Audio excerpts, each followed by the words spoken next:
chaiyo. Haleluya.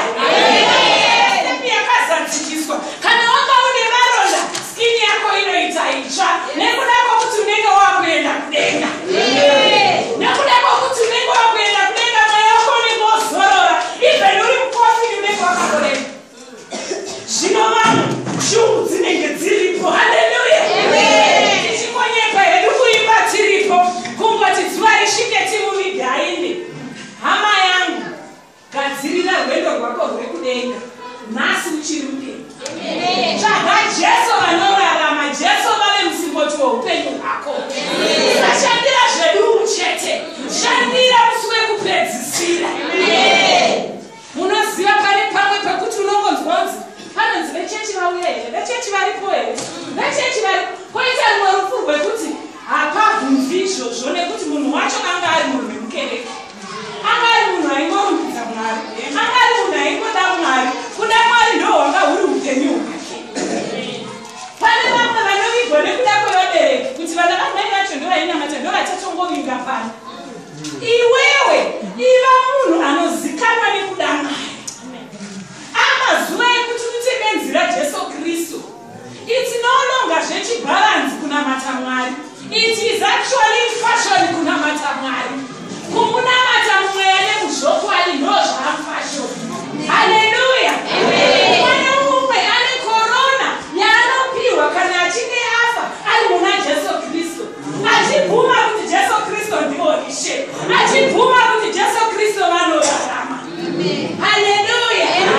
Ukasabvuma iwewe kuti Jesu Kristu ndiwo Ishe, ukasatendeuka uchiri kufema kudai, hama yangu tinenge tongonyeka.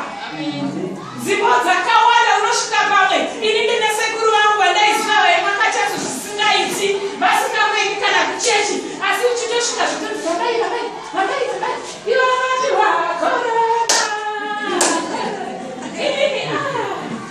korona nani.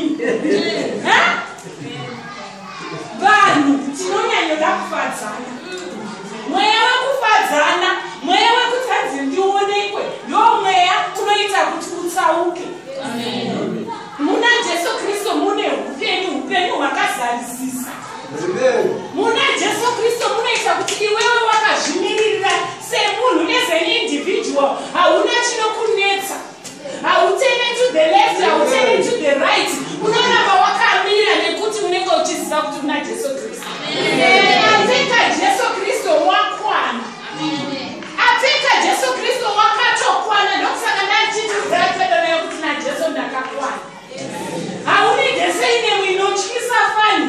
Haunide kunge une hama inotyisa fani kuti upinde denga.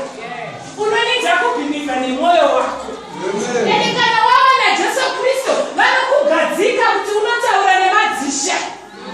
Jesu Kristu vanokusimudzira vagokuisa pamusoro-soro. Mambo Dhavhidhi akanga ari kakomana akaifudza zvako makwai, asi vakaitwa mambo nekuda kwokuti vanga vana Mwari mukati mavo. Iwewe ndinoti gashira Mwari uende navo muzuva ranhasi. Tora Mwari ufambe navo muzuva ranhasi. Mwari variko vanorarama, usanyepera. Ndaiona imwe vhidhiyo musuno. Vhidhiyo ndeyemurume yakamboita accident. Ari ndofunga kuma-28 States here mhenu. Aita accident kudaro, murume yanonzi Richard Sigmund. Ndobva afa, ndobva aenda kudenga. Akaiswa pa-life support muhospital. Handiti munoziva zvokuti munhu aiswa pa-oxygen. Aiswa pa-oxygen. Achibva aenda kudenga, achibva anoratidzwa denga, achibva anoona Jesu Kristu. Achibva afara zvino nerudo rwanga rwuri kudenga nemufaro. Akati baba ina ndichadi kudzokera pasi, augonzwa kudzokera pasi.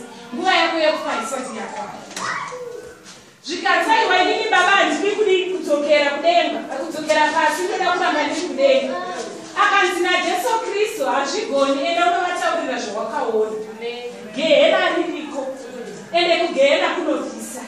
Denga ririko rinoenda vatsvene vachinogara vachiwana upenyu hwakazadzikiswa.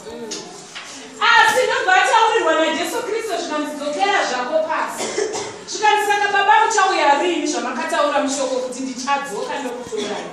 Zvikanzi iwewe dzokera ndichauya ndokutora. Asi pandinouya kuzotora vanhu vangu iwewe unenge uchiri mupenzi. ukubabateya saka ndakatarisa nezuro painternet. This guy is 62 years old. Wane makore 62. It means koenda ndopedo kwabva ndokure. Anditi here koenda ndopedo kwabva ndokure. Zvakandipinza kutya kwakawanda. Ndokusaka maona tiri mumarodhi muchiti vanhu uyai kuna Jesu, Jesu odzoka. Nekuti Jesu ukadzoka nhasi anosvika achitora mumwe achisiya munhu. Nokuda kwokuti mumwoyo mako munini. Ndakava nekutya kwekuti kana ane 62 years asarirwa nemakore mangani. Ndikati Baba,